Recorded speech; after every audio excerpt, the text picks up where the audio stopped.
말씀 함께 보겠습니다.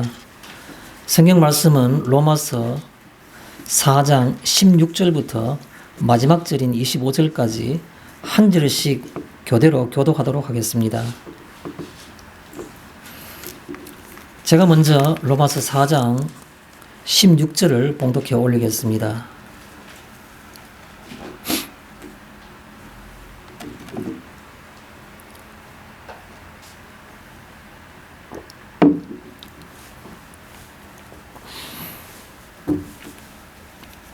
그러므로 상속자가 되는 그것이 은혜에 속하기 위하여 믿음으로 되나니 이는 그 약속을 그 모든 후손에게 굳게 하려 하심이라.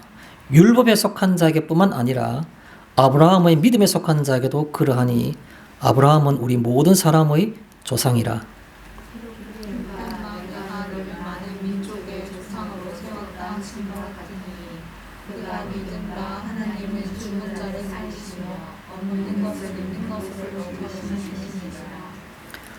아브라함이 바랄 수 없는 중에 바라고 믿었으니 이는 내 후손이 이같으리라 하신 말씀대로 많은 민족의 조상이 되게 하려 하심이라.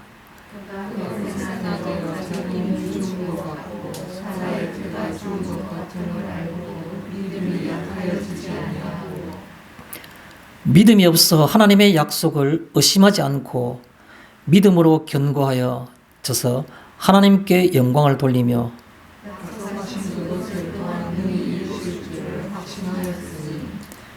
그러므로 그것이 그에게 의로 여겨졌느니라.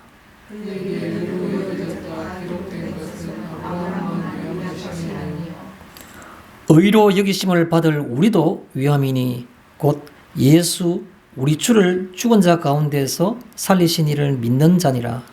예수는 우리가 범죄한 것 때문에 예수님이 되고 또한 우리를 의롭다 하시기 위하여 살아나셨습니다. 아멘.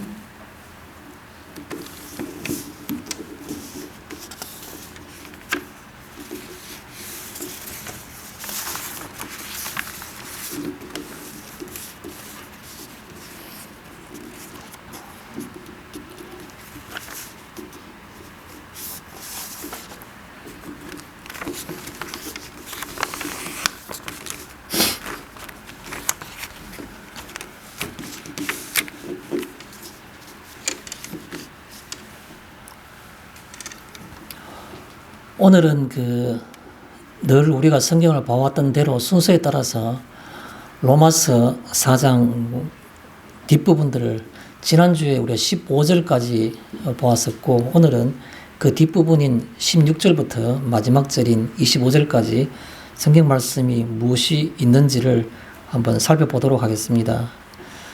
오늘 이 성경 말씀의 제목은 23절에 있는 말씀입니다. 아브라함만 위한 것이 아니오라는 그런 제목으로 이 성경의 내용을 한번 살펴보도록 하겠습니다. 아브라함만 위한 것이 아니오. 하나님께서 아브라함을 의롭다고 하시고 또 그에게 모든 믿는 자의 조상이 되게 하시고 또 복의 근원이 되게 하셨는데 그 기사를 그 내용을 후대의 우리가 어떻게 해서 성경을 통해서 보게 되고 또 하나님께서 이를 통해서 무엇을 말씀하시기 위해서 성경이 이것을 기록하게 하시고 또 오랜 세월 동안 많은 사람들에게 말씀하시고자 했던 하나님의 의지와 뜻이 무엇인지를 찾는 그런 시간이 되었으면 좋겠습니다. 먼저 우리가 어렵지 않은 내용이지만 또 혹은 신앙의 연륜이 오래되지 못한 분도 있고 하기 때문에 제가 그냥 좀 더 편하고 쉽게 성경 말씀을 쭉 한번 다시 보도록 하겠습니다. 오늘 16절에 있는 말씀을 보면 16절이 굉장히 길게 되어 있습니다. 그런데 그 16절에 있는 말씀이 어떻게 보면 굉장히 중요한 내용들을 다 포함하고 있다고 볼 수 있습니다.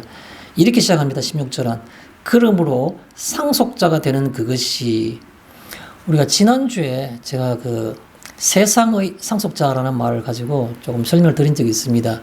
처음 나오는 용어니까 또 굉장히 의미 있는 용어니까 우리가 이 부분에 대해서는 좀 기억했으면 좋겠습니다라고 말씀을 드린 적이 있습니다. 그 얘기입니다. 세상의 상속자.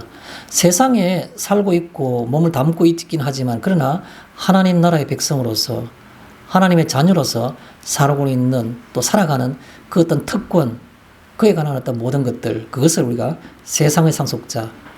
어떻게 보면 그게 아브라함의 후손을 의미하기도 하고 의의 후손이기도 해서 그래서 세상의 상속자라는 것은 세상과는 무관한 그런 어떤 세계, 하나님 나라의 어떤 것을 살아가는 삶에 대해서 특권적인 어떤 것을 이게 가리킨다고 말씀을 드렸습니다. 그 얘기 계속해서 하고 있는 겁니다. 사실 어떻게 보면 이 16절은 지난주에 15절에 이어서 봤기 때문에 지난주에도 얘기를 했어도 좋겠다는 생각이 있지만 뭐 그냥 그렇게 넘어가겠습니다. 그러므로 상속자가 되는 그것이 우리가 하나님 보실 때에 상속자가 되는 그것이 뭘 의미하는 건가? 방법이 나오는 겁니다. 뭐냐면 은혜에 속하기 위하여. 은혜에 속하기 위하여라는 말은 하나님께서 값없이 무자격한 자에게 그냥 주시는 겁니다. 사랑으로.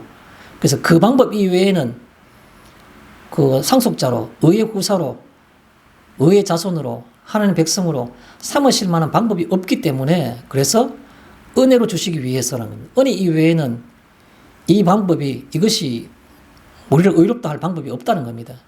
그래서 은혜로 주신다는 말은 바로 그런 의미를 가지고 있고 그래서 뭐 하는 겁니까? 믿음으로 되나니. 믿음은 우리가 큰 어떤 대가를 치르는 게 아닙니다.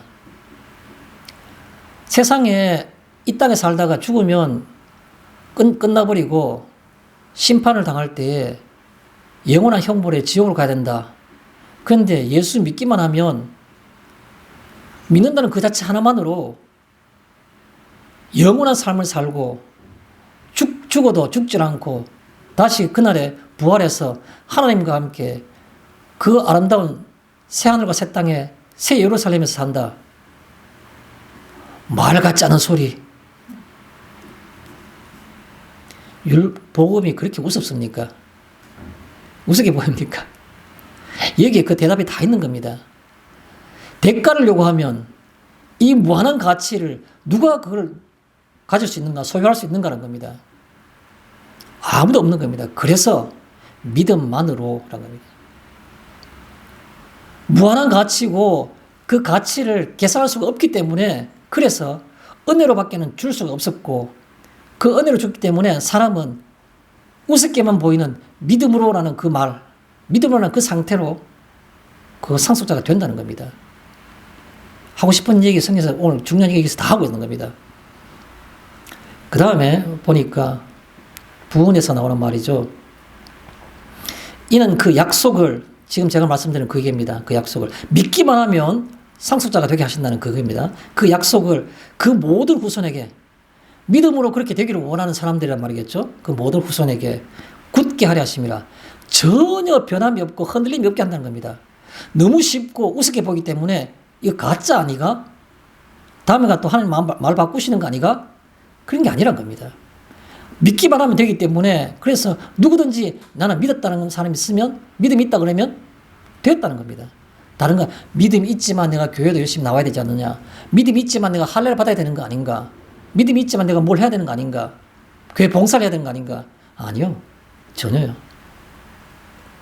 하나님께서 그를 후사로 상속자로 하나님의 백성으로 삼는 것은 믿음으로만. 그래서 그게 굳게 하려 하심이라. 전혀 흔들림이 없고 의심하지 말라는 겁니다. 내가 이것만 했는데요. 난 교회 나오는 지 1년밖에 안 되는데요. 아니요. 믿기만 하면 30년 믿은 것과 똑같다는 겁니다. 오히려 30년 믿으면서 습관을 믿어서 진정한 마음에 믿음이 없다면 그거는 믿음의 연수와 상관없는 얘기죠. 예수님이 굉장히 그 파격적인 선언을 하신 게 예수님 다시 재림하실 때 그때 그날에 내가 믿음을 보겠느냐라고 말씀하셨죠. 성경에서 괜히 공갈을 치고 겁주는구나. 아니죠. 성경의 말씀은 진리인데 그걸 그냥 내 자의적으로 해석해서 내 편한 대로 내 마음 편하고자 그렇게 해석하지 않았으면 좋겠습니다. 그날의 믿음을 보겠냐 하는 것은 신앙의 연수와 상관이 없는 얘기입니다. 대형교회에서 수천 명이 예배 드릴 때 그 속에 있으면 얼마나 안심이 될까요? 이 수많은 사람들이 틀릴 테겠나? 이 대형교회 메시지가 틀릴 테 있나? 물론 다 옳은 말이죠. 설교에 틀린 게 있겠습니까? 그런데요, 그날의 믿음을 보겠냐라는 말씀은 어느 곳이나 어느 시대나 어떤 상황이나 다 적용된다는 겁니다. 그게 바로 뭡니까? 굳게 하려 하심이라. 그 약속을 모든 후손들에게 굳게 하려 함이라. 누구든 간에 어떤 상황이든 간에 그가 교회 나오는 히스토리하고 상관없이 그렇게 하신다는 겁니다. 굉장히 마음에 기쁨이 있는 겁니다. 저는 오늘도 그 성경 말씀을 준비하면서 굉장히 마음의 기쁨이 저는 제 개인적으로 있었습니다. 말로 표현할 수 없는 그런 것들. 뭘 갖다 세상에서 내게 갑자기 뭐가 큰 게 하나 생긴 것도 아닌데 늘 같은 날인데 같은 주일인데 이 말씀이 제게 그런 생각이 들게 했다는 말씀입니다. 그것은 율법에 속한 자에게뿐만 아니라 아브라함의 믿음에 속한 자에게도 그러하니 아브라함은 우리 모든 사람의 조상이라.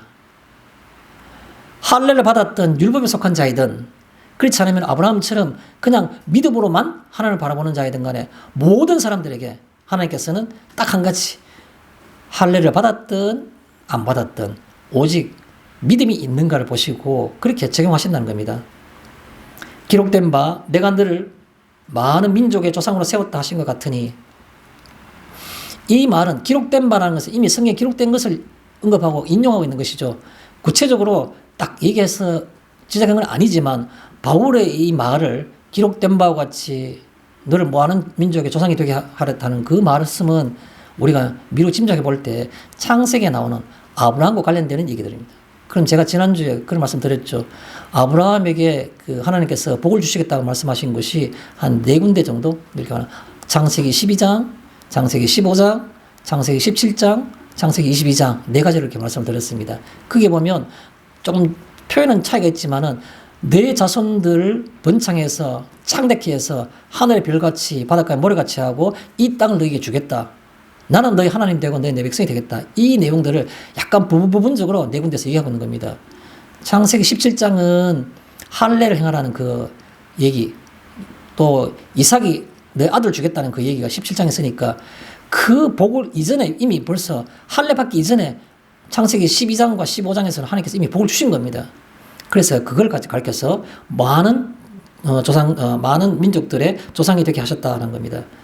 그런데 그가 믿은 바 하나님은 죽은 자를 살리시며 없는 것을 있는 것으로 부르시는 이시니라.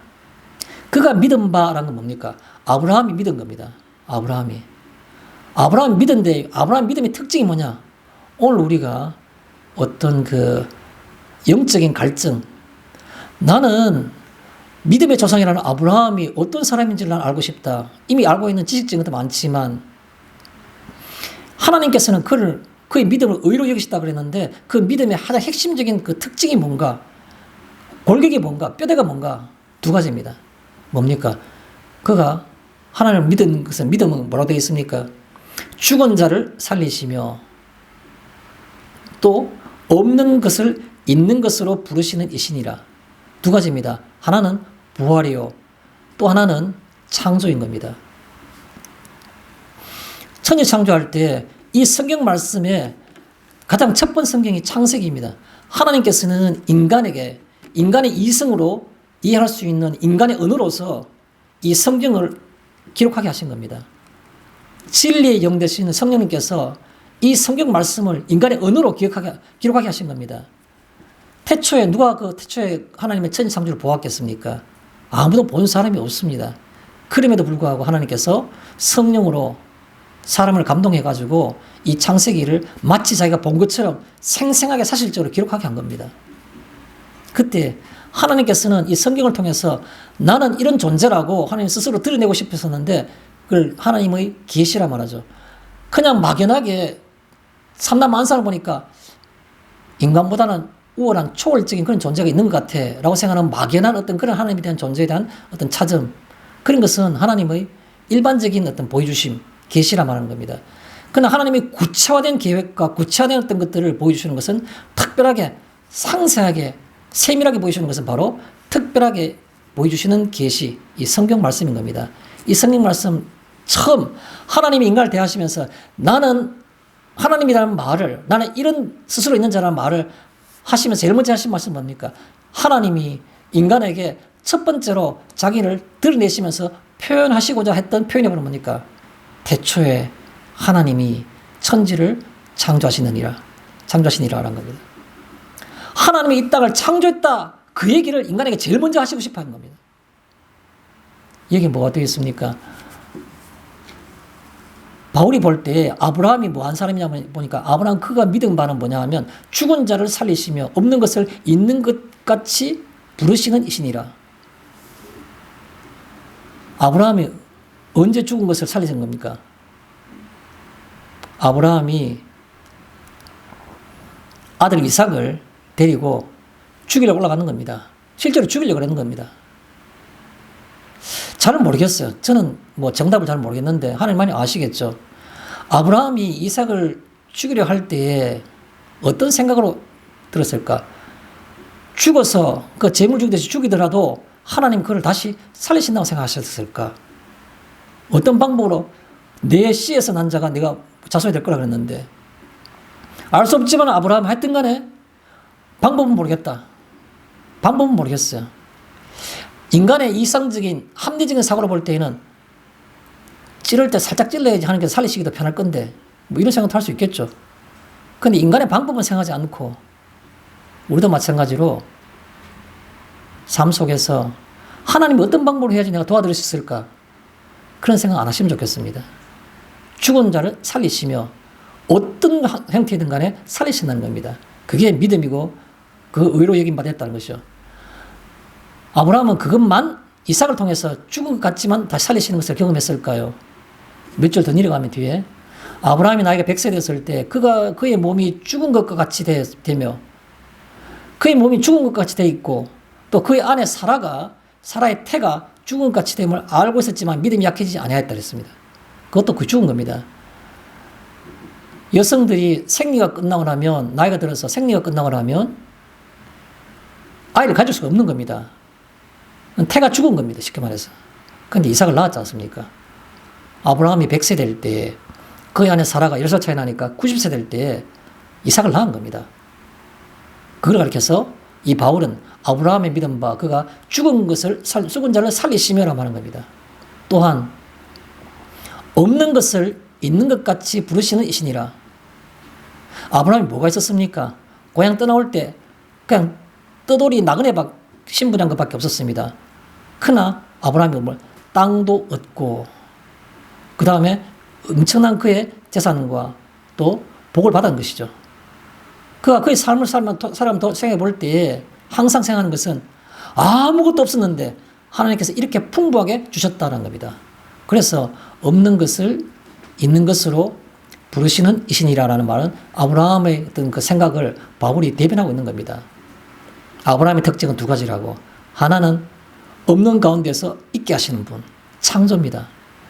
제가 전에도 그런 말씀 드렸죠. 라틴어로 하나님의 천지 창조를 표현할 때 이렇게 표현합니다. 이 유명한 말은 어거스틴이 한 말입니다. 무로부터 창조.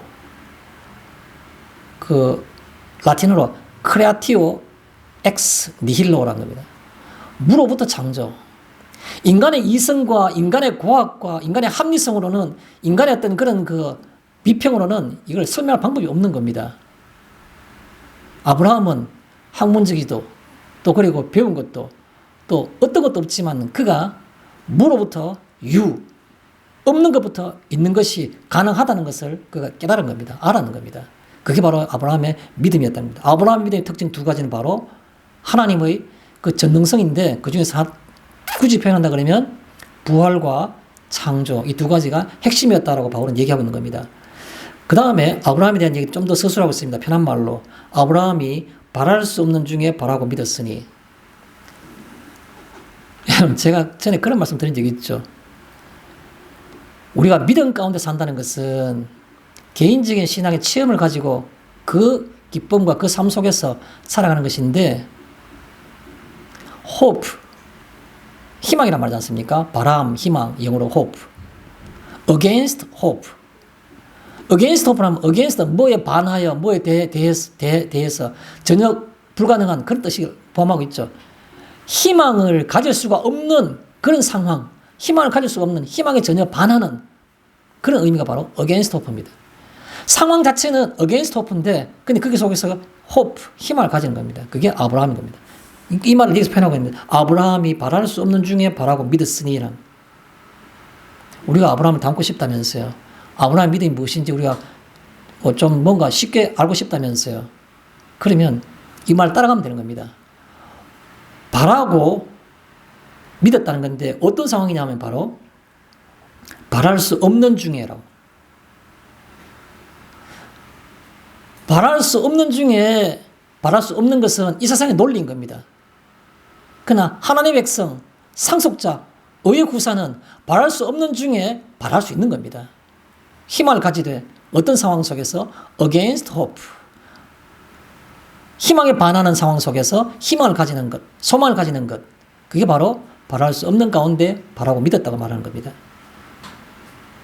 뿐만 아니라 바랄 수 없는 중에 바라고 믿었으니 이는 내 후손이, 아브라함은 우리 모든 사람의 조상이라면서요. 그러면 내 후손이란 말은 나에게도, 나도, 우리에게도 적용되는, 동일하게 적용되는 그 생각을 하셔야 되는 겁니다. 그래서 마음이 기쁜 겁니다. 내 후손이 이 같으리라고 하신 말씀대로 하나님이 아브라함에게 복을 주신 것처럼 아브라함 같은 믿음을 가지면 그 가진 사람은 내 후손 중에 누구라도 이같이 똑같이, 아브라함이 대장이니까 별 4개는 2명 있을 수가 없어. 너는 별 3개, 너는 뭐 무궁화 3개 이렇게 하는 게 아니고 이같이라면 똑같이 동일하게라는 뜻입니다.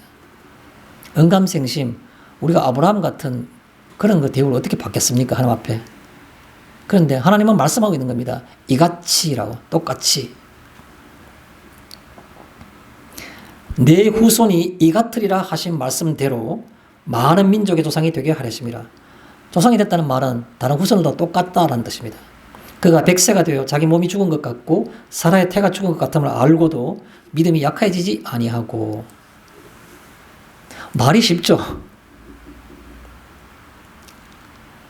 저는 이게 뭐 그렇게 직접적으로 인간되는 건 아닌데 어느 한 상황이 제가 계속 이 성경 말씀을 볼 때 자꾸 스쳐지는 걸 한번 제가 말씀을 드릴게요. 제가 대학생 시절에 한 1, 2년을 사이를 두고 제 친구 2명이 물에 익사해서 죽었습니다. 한 사람은 대학교 1학년 때 죽었고, 한 사람은 대학교 4학년 때쯤 됐나? 한 3년쯤 지난 후이죠. 죽었습니다. 한 사람은 먼저 죽은 친구는 외동아들이었습니다.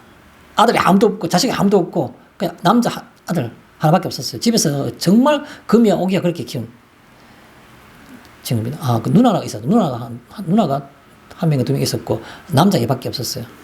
친구인데 친구들과 같이 낚시하러 가가지고 여름에 덥다고 낚시하다가 모여가고 물에 들어가자 하다가 수영한다 하다가 못에 빠져 죽은 겁니다.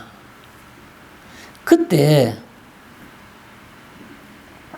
교회에서 급한 얘기를 연락을 받고 그 대구 근교에 있는 못이었기 때문에 교인들이 급하게 갔는 겁니다.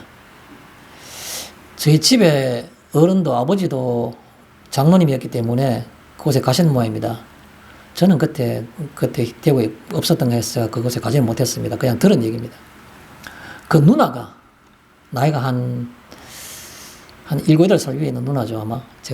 이 친구는 아주 중간에 터울도 크고 막내로 겨우 아들 하나 얻어가지고 집에서 정말 금이야 오기야 그렇게 키우는 친구였는데 누나가 완전 거의 반 시신 상태 된 겁니다. 쉽게 말해서.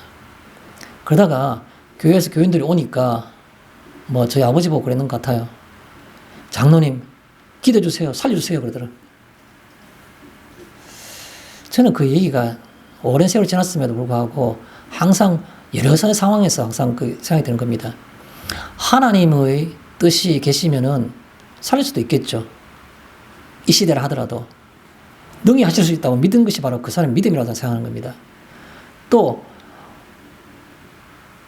항상 새벽기도 한 번 안 빠지고 늘 경건하게 늘 존경받는 장로님이니까 기도하면 하나님께서 내보다는 들으실 것 같다고 생각하는 그 믿음도 귀한 것이죠. 그런데 또 하나님이 인간을 알 수 없지만 그 비참한 광경을 있게 하신 것은 우리는 알 수 없는 이유 때문에 그렇다고 생각하면 그 또한 기도해도 안 들으실 수 있는 것이죠. 그래서 그런 여러 가지 어떤 상황들을 이렇게 막 오버랩이 돼가지고 중첩이 돼서 인생을 많이 하는데, 여기에 보면 이 말씀을 가운데 보면 백세나 되어서 자기 몸이 죽은 것 같고 사라의 태가 죽은 것 같음을 알고도 믿음이 약해지지 아니하였고 라고 말합니다. 아브라함은 참 대단한 믿음이라는 생각이 듭니다. 전혀 불가능한 가운데서도 전혀 의심이 없었다는 겁니다. 전혀 의심이 없었다. 그냥 기도해서 들어주시면 너무 좋겠고 안 들어주시면 할 수 없는 거죠. 뭐 이 시대에, 이 신약 시대에 무슨 기적이 나겠습니까? 이런 식. 그래서 계속 보면 믿음이 없어 하나님의 약속을 의심하지 않고 믿음으로 견고해져서 하나님께 영광을 돌리며 약속하신 그것을, 창세기 12장, 15장 여러 군데에서 말씀하시는 그 약속입니다. 약속하신 그것을 또한 능히 이루실 줄을 확신하였으니, 내 자손이 하늘의 별과 같이 땅의 모래같이, 하나님 그렇게 표현하신 겁니다. 아담은 지금 현재 12장이나 15장에 보면 자식 근처도 못 가고 있습니다. 한 명도 없어요. 정식 자기 몸에 태어난 자식은. 근데도 불구하고 그것을 한 점 의심 없이 믿었다는 겁니다. 하늘의 별같이 또 바닷가 모래같이 자손이 많아진다는 것을. 그게 아브라함의 믿음인 겁니다.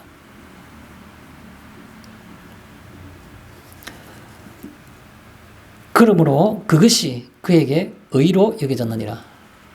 아브라함을 왜 믿음의 조상이라 그러고 그를 의롭다고 하나님께서 하셨는가라는 것은 바로 그것 보시고라는 겁니다. 전혀 의심하지 않았다는 겁니다. 마지막으로 그에게 의로 여겨졌다 기록된 것은 아브라함만 위한 것이 아니요. 하나님께서 아브라함에게 내가 피조물 가운데에 한 모델을 제시할 거니까 여기 이 피조물 한번 봐라 라고 제시한 겁니다. 아브라함을. 그래서 제시해놓고 난 다음에 뭡니까? 약속하신 그것을 그에게 의로 여기셨다는 그것입니다. 그죠? 그것을 아브라함만 위한 것이 아니요.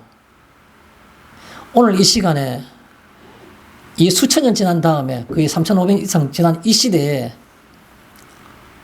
왜 이 말씀 오늘 우리에게 들려주시는 것일까요? 아브라함만 위한 것이 아니요라는 겁니다. 그냥 현재는 이 시점을 생각한다 그러면 하나님의 관심은 아브라함에게 더 있습니까? 우리에게 더 있습니까? 더 많을 필요가 없는 겁니다.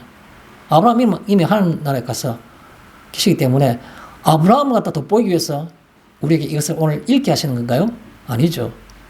아브라함만 위한 것이 아니니라는 이 말씀을 하고 싶어 한 겁니다. 아브라함만 아니란 것. 그럼 감히 나도 아브라함처럼 믿으시기를 바랍니다. 의로 여기심을 받을 우리를 위함이니 곧. 자, 그러면 아브라함은 하나님을 믿은 겁니다. 이삭을 죽음 가운데 살리신 하나님, 무에서 유를 잃게 하신 하나님, 그걸 믿었는데, 그럼 이 시대에 우리는 뭘 믿어야 되는가는 겁니다. 뭘 믿어야 되는가. 이게 구체적으로 얘기하고 있습니다. 아브라함과 똑같이 되려고 그러면 믿어야 할 대상을 얘기하는 겁니다. 곧 예수를 믿어야 된다는 겁니다. 우리 주인 되신다는 겁니다. 인생의 삶에 죽은 자 가운데서 살리신을 믿는 자니라. 자, 그 정도로 하면서 다시 성경 정리는 그대로 마치고 본문 말씀을 조금 더 몇 군데 살펴보고자 합니다. 오늘 하나님의 관심은 아브라함을 소개하는 것에 관심이 있을까요? 아니면 우리에게 아브라함의 무엇을 보시기를 바라시는 걸까요? 아마 후자일 경우일 겁니다. 하나님은 아브라함이라는 모델을 통해서 그냥 성경 속에서 그냥 스쳐 지나가는 그냥 믿음 좋은 사람, 신앙의 믿음의 선진들 그렇게 지나가는 것이 아니라 이 땅의 삶을 여전히 그냥 현재적 삶을 살고 있는 우리에게 현재적 삶과 상관없는 삶이 어떤 것인지를 보여주시고자 아마 이 말씀을 주셨다고 생각합니다. 자, 우리가 몇 군데 살펴보는데 첫 번째가 16절에 있는 말씀입니다. 상속자가 되는 그것이 뭐 몇 번 설명했기 때문에 상속자에 대한 개념들은 더 이상 말씀드리지 않겠습니다. 그게 생각해야 될 어떤 그런 표현들이 저는 이렇게 몇 가지를 제시하고 싶습니다. 상속자가 되는 그것이 라는 말은 의의 상속자로라는 겁니다. 아버지가 재산이 많아가지고 빌딩 2개 물려주는 상속자가 아니고 눈에 보이는 가시적인 것이 아니고 하나님이 의롭다고 하시는 그 인정하시는 의의 상속자로 그걸 되게 하는 겁니다. 마음으로는 우리가 의의 상속자가 빌딩 상속자보다 더 귀하지요. 근데 우리 삶이 그렇습니까? 어디? 호주머니가 조금만, 지갑이 조금만 얇으면 뭐가 불안하고. 또 상속자가 되는 그것이라는 말은 하나님 나라 백성으로라는 뜻입니다. 하나님 나라 백성으로. 하나님 나라 백성이 뭐 그냥 허울 좋은 명문뿐이지 실질적으로 뭐가 도움이 됩니까? 그 얘기 할게요. 예수님께서 이 땅에 3년 동안 공생을 마치시고 난 다음에 오늘 밤에 제사장에 그에게 넘겨준 바 되어서 잡히시게 되는 걸 생각하시고 겟세마네 동산에서 기도하시기 바로 직전에 최후의 만찬을 나오고 난 다음에 제자들이 발을 씻기시고 그에게 마지막 설교를 하시는 겁니다.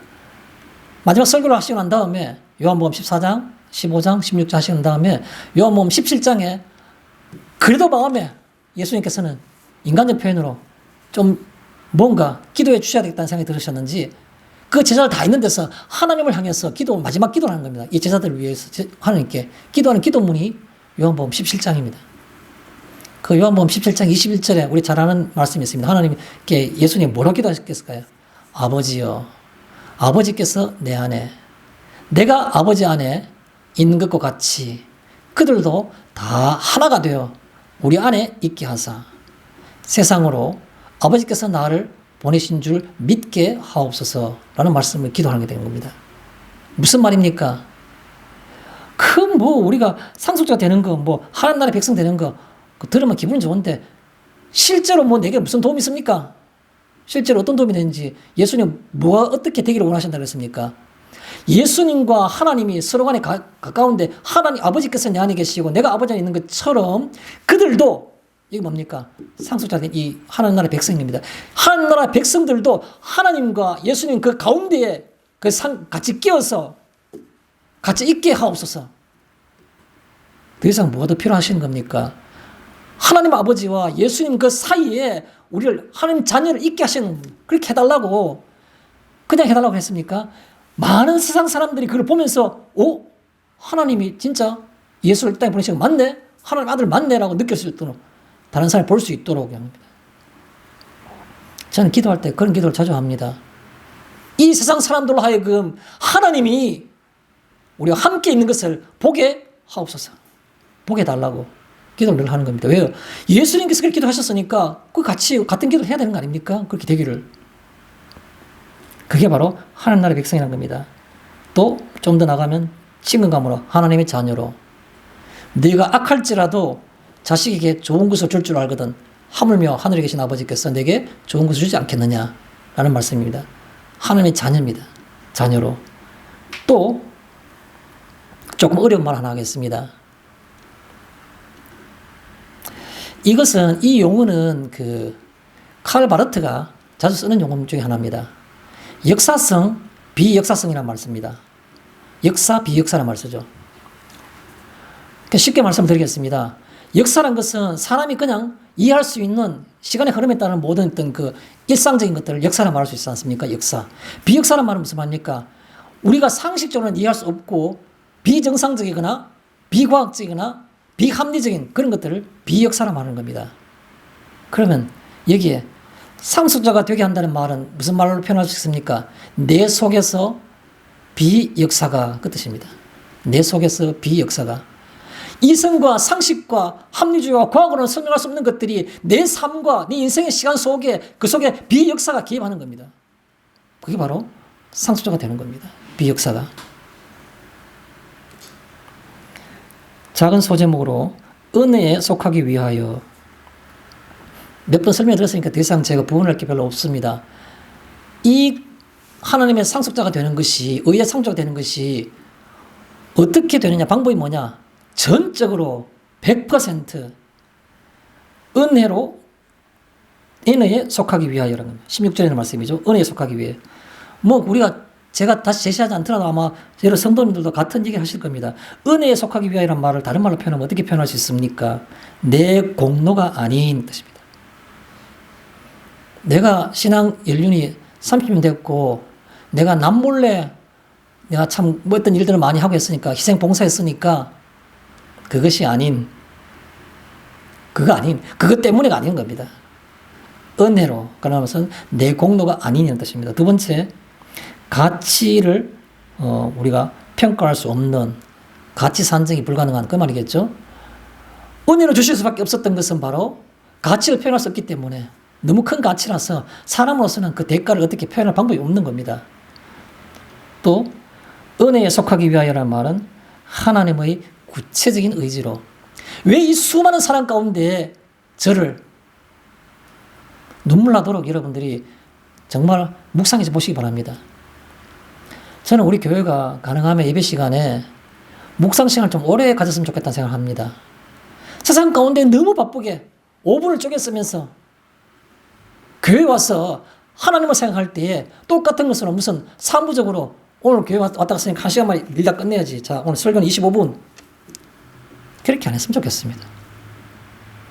밑도 끝도 없이 5분, 10분 계속해서 묵상했으면 좋겠어요. 하나님을 만나는 일이 그냥 형식과 그냥 뭐 어떤 그 절차로 진행되는 겁니까? 아니지 않습니까?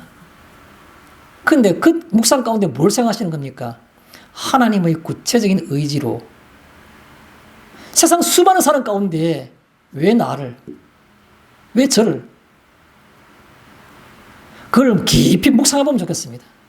어떻게 해서 내가, 우리 아버지는 교회하고 신하고 아무 상관도 없는데 나는 안 믿는 집안에 태어났는데 내가 이렇게 장성했을 때 이 50이 돼서 갑자기 내게 교회 가고 싶은 생각이 들게 하고 왜 나를 하나님의 구체적인 의지라는 생각을 하셔야 됩니다. 그걸 가르쳐서 우리는 내가 한 일이 아무것도 없기 때문에 그것을 감사하다고 은혜라고 생각합니다. 은혜로. 그 다음에 두 번째 소제목은 믿음으로 되나니 16절에 있습니다. 믿음으로 그렇게 된다는 겁니다. 다른 말로 뭡니까? 믿음만으로 다른 것이 아니라는 겁니다. 제발 순수하게 신앙의 믿음을 믿음으로 가면 좋겠습니다. 믿음에도 이것도 필요하다고. 바울이 제일 싫어한 게 그거지 않습니까? 할례 받아야 된다고, 뭘 해야 된다고 자꾸 이렇게 하니까 또 뭐 하지 말라면 하지 말라니까 그냥 우리가 상속자가 되는 것은, 의의 구사가 되는 것은 믿음만으로, 나머지 것이 추가되지 않는 그 뜻입니다. 믿음만으로. 또 뭐 같은 말이지만 단지, 믿음만으로 말이겠죠. 단지. 제발 다른 것 좀 안 넣었으면 좋겠습니다. 교회 와서 믿음, 하나님 바라보는 그 믿음만으로 있는 것들이 가장 귀한 거고 나눔할 때 제일 좋은 그 나눔인데도 불구하고 내가 말이야, 내가 뭐 이렇게 해서 이거 내가 하고 있는데 당신도 나하고 같이 할래? 선행도 좋고 다 좋은 거 맞습니다. 선행도 좋고 숨은 희생도 다 좋은데 그 이전에 그거는 비교 불가능한 단지 믿음이, 그걸 말씀드리고 싶은 겁니다. 단지 믿음이. 또 충분한, 믿음만으로 충분한. 뭐를 자꾸 뒤집어 놓으려고 합니까? 충분한. 사람 쉽게 욕하거나 쉽게 평가하지 마십시오. 그분이 지난주에 그런 말씀 드렸죠. 행동이 엉망이고 다른 사람들에게 손가락질 받고 그날 그분 마음속에 그래도 그나마 하나님을 향한 믿음이 있는지를 어떻게 아십니까? 그것 있으면 충분한 겁니다. 충분한. 왜 쉽게 욕하십니까? 평가하십니까? 믿음이 있으면 충분한 겁니다. 혹시 의견이 다를 수도 있겠죠. 그러나 그분이 믿음이 있으면 귀한 겁니다. 야곱 보십시오. 평생을 거짓말하고 속이고 탐내고 온갖 야욕이 두룩두룩, 온갖 얼굴에 두룩두룩 붙은 사람 아닙니까? 근데 그가 뭡니까? 하나님 없이는 못 산다고. 그게 믿음인 겁니다. 그게 귀한 겁니다. 충분한 겁니다. 그럼 우리는 왜 믿어야만 할까요? 믿지 않는 게 뭘 의미하는 건지 생각해볼게요. 여러분, 믿지 않으면, 내가 믿지 않는다는 말은 뭘 의미한 걸까요? 결과적으로. 요한 1서 5장 10절에 보면 이런 말씀이 있습니다. 요한 1서 5장 10절. 하나님을 믿는 자는 자기 속에 증거를 가졌다니. 하나님을 믿는다는 것은 자기 속에서 증거를 가지고 있다는 겁니다. 왜 그럴까요? 하나님 믿는 사람들은 믿음으로 내가 생각하니까 감사할 일이 많고, 믿음 안에 생각하니까 기뻐할 일이 많고, 믿음 안에서 나 기도하니까 믿음의 역사를 볼 때가 있습니다. 믿음의 역사. 이건 딴 사람은 설명할 수 없는 내만 아는 너무나도 구체적인 그 역사이기 때문에 변명할 수 없고 자기만 아는 믿음의 체험인 겁니다. 그게 바로 뭡니까? 자기 안에 증거를 가졌나니. 가질 수밖에 없는 겁니다. 그런데요, 그 요한일서 5장 10절 그 하반절 뒷부분에 보면 이런 말 나옵니다. 하나님의 아들을 믿는 자는 자기 안에 증거를 가졌나니. 그런데 하나님을 믿지 않는 자는 반대가 나옵니다. 하나님을 믿지 않는 자는 하나님을 거짓말하는 자로 만드나니. 아니, 맞지 않습니까? 하나님은 내가 예수를 믿으면, 내가 믿음을 가지면 이라 말했는데도 불구하고 끝까지 안 믿어요. 하나님을 믿지 않는 자는 뭐 하는 거라고요? 하나님을 거짓말하는 자로 만드나니. 하나님이 그 말이 믿기지 않는다는 말은, 하나님 저 말은 믿을 수가 없어, 저건 거짓말이야 라고 말했기 때문에 안 믿는 겁니다. 그 말 참말이라면 믿어야 되잖아요. 참말이 아니라고 생각하는 것이 바로 하나님을 거짓말하게 한다는 겁니다. 이런 믿고 안 믿고는 그런 차이가 있는 겁니다. 믿으면 의의 구사가 되지만 내가 믿지 않는다라는 것은 바로 하나님을 거짓말자로 만드는 겁니다. 성경이 그렇게 나와 있습니다. 큰 두 번째입니다. 16절에 아브라함은 이라고 되어 있습니다. 아브라함이 누구인가요? 그 얘기하고 싶은 겁니다. 아브라함은 하나님이 제시한 모델, 이렇게 표현하고 싶습니다. 하나님이 제시한 모델. 성경의 역사, 성경의 모든 인물들 가운데 하나님께서 이 사람, 이 피조물 딱 찍은 게 바로 아브라함인 겁니다. 하나님의 제시 모델 아브라함인 겁니다. 나는 모든 피조물 가운데 이랬으면 좋겠다라고 제시한 겁니다. 사람 앞에 보여주신 겁니다. 아브라함의 그 믿음은 어디서 생긴 걸까요? 또 우리는 볼 때 그걸 뭐라고 표현할까요? 저는 그렇게 표현하고 싶습니다. 역사 속 비역사. 사람은 그냥 역사만 속에서 살아가는 사람 많습니다. 내 합리적인 것, 내가 돈을 1,000원을 투자했으니까 1,200원 했으면 이익을 200을 남겼다.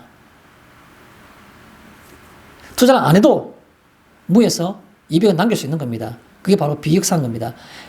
인간 세상사에서의 합리성, 이성, 과학 이런 것들은 역사성입니다. 역사성. 역사는 그냥 사람이 가만히 있어도 역사는 흘러가는 겁니다. 자연적이고 다 합리적이고 다 문제가 없어요. 그런데 비역사가 문제입니다.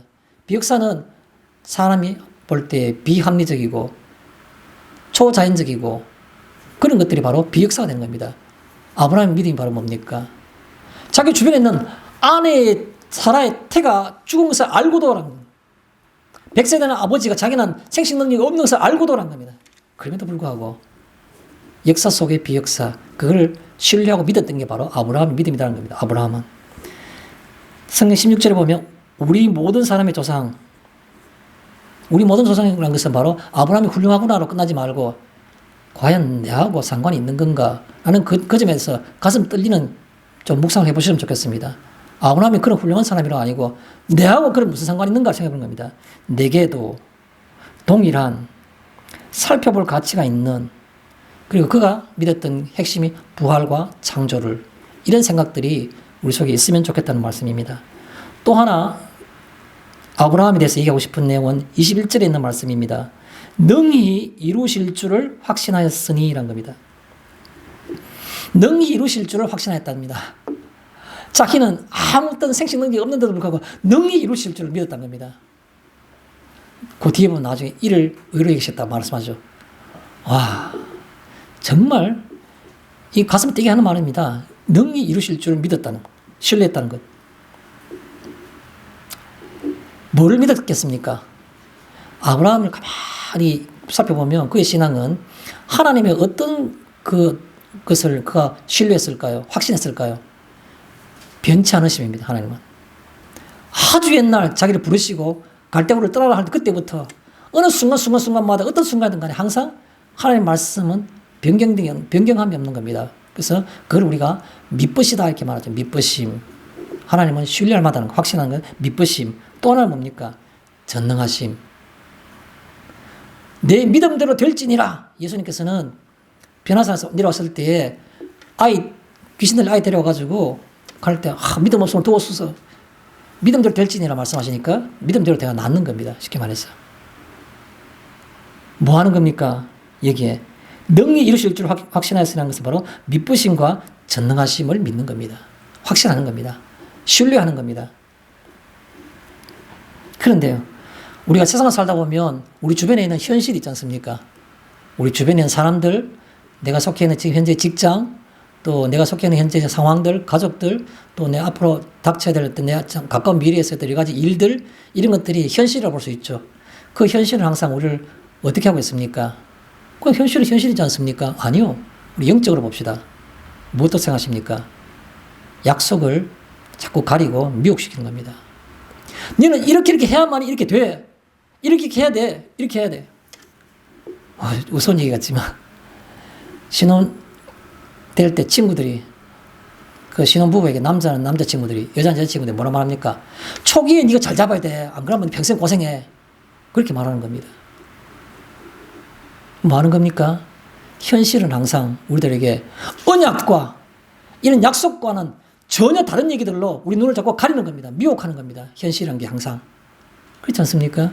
그래서 현실이라는 것 속에서 우리가 그것을 벗어나서 보지 않는 것, 그걸 능히 이루실 줄 확신한 겁니다. 아브라함은 어떻게 해서 확신했을까요? 현실에 보이는 것들, 세상의 논리들은 그냥 너희들 소리이고 나는 하나님의 믿으심과 그의 전능성을 바라본다는 겁니다. 믿으심의 그 바라본다는 그걸 통해서 세상에 있는 모든 현실들이 눈을 미혹하는 것들을 영향을 받지 않았다는 말이 되겠죠. 자, 그 다음에 세 번째입니다. 그러므로 그것이라는 22절에 있는 말씀입니다. 뭐 잘 아시는 것처럼 22절에 의로 여기심을 받을 우리도 위함이니 곧, 그건 24절이네요. 24절. 그러므로 그것이 그에게 의로 여기졌느니라. 아브라함이 믿을 수 없는 것에 불구하고 그걸 끝까지 믿었다니까 그걸 의로 여기셨다는 겁니다. 그래서 그러므로 그것이, 안 믿기 전에도 믿었다는 그것이 그 말입니다.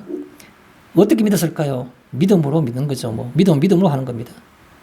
자, 그 다음에요. 여러분, 제가 조금 전에 그런 말씀 많이 드렸는데, 현실은 우리가 언약과 약속과 후사에 대한 것들을 미혹하게 해서 눈을 가린다. 그것을 보게 해서 자꾸 그걸 보게 하고 그것에 영향을 받게 해서 정말 눈에 보이지 않는 것들을 못 보게 한다라고 말했는데, 그러면 우리가 그걸 못 보고 끝까지 그냥 세상의 후사가 되지 못하고 하나님의 어떤 후사가 되지 못하고 끝까지 가면은 어떻게 될까요? 그냥 우리는 죽음과 멸망밖에 없는 겁니다. 그래서 이거 말할 때 역사성이란 것들, 아까 비역사성 구분하는데 역사성이라는 것은 그냥 흘러가는 그대로인 겁니다. 인간의 합리성 속에서 이해되는 것 속에서 믿음이 어디 있어? 눈에 안 보이는 신이 어디 있어? 라는 똑같은 그런 역사성입니다. 역사성 속에서는 뭐가 있는 겁니까? 역사성이라는 것은 항상 우리가 뭐죠? 현실이라는 게 어디로 가고 있는 겁니까? 그러므로 그것이라는 말은 그는 믿었는데 믿지 못한다면 가는 것은 죽음밖에 없는 겁니다. 종말은, 우리 종말은 그건 죽음이죠. 그래서 그러므로 그것이라는 말은 뭡니까? 믿음으로 가지고 그렇게 한다면 그것은 바로 죽음으로 가는 궤도에서 이탈된 그 뜻입니다. 우리는 가만히 있으면, 궤도에 있으면 그냥 쭉 가다 마지막 종착역은 그냥 죽음인 겁니다. 우리는 그냥 편안히 간다 생각하고 열차가 가고 있으면 야, 편안하네. 내 이해되는 모든 영역 속에서 다 그대로 세상이 진행되네라고 생각하지만, 그러나 어느 순간 보면 도착했습니다. 종착역은 죽음이라는 종착역이라는 겁니다. 그래서 거기서 말하는 것은 죽음의 궤도에서 이탈한 그 뜻입니다.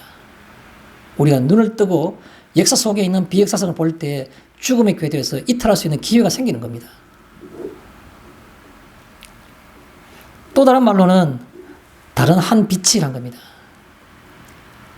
빛이 비치는 겁니다. 이때까지 나는 내가 어둡고 내 주위에 있는 모든 것들이 캄캄한 흑암으로 향해서 살고 있다는 말을 모르고 있음에도 불구하고, 그 어느 순간 하나님을 믿고 그의 믿으심과 전능성을 내가 그걸 신뢰하게 되면 그때부터 내 삶 속에서 내 영혼에 빛이 비추기 시작하는 겁니다. 요한복음 1장 1절에 뭐라고 말씀하고 있습니까? 태초에 말씀이 계시니라. 이 말씀이 하나님과 함께 계셨으니 이 말씀은 곧 하나님이시니라. 오늘 여러분이 들리지는 말씀이 있으십니까?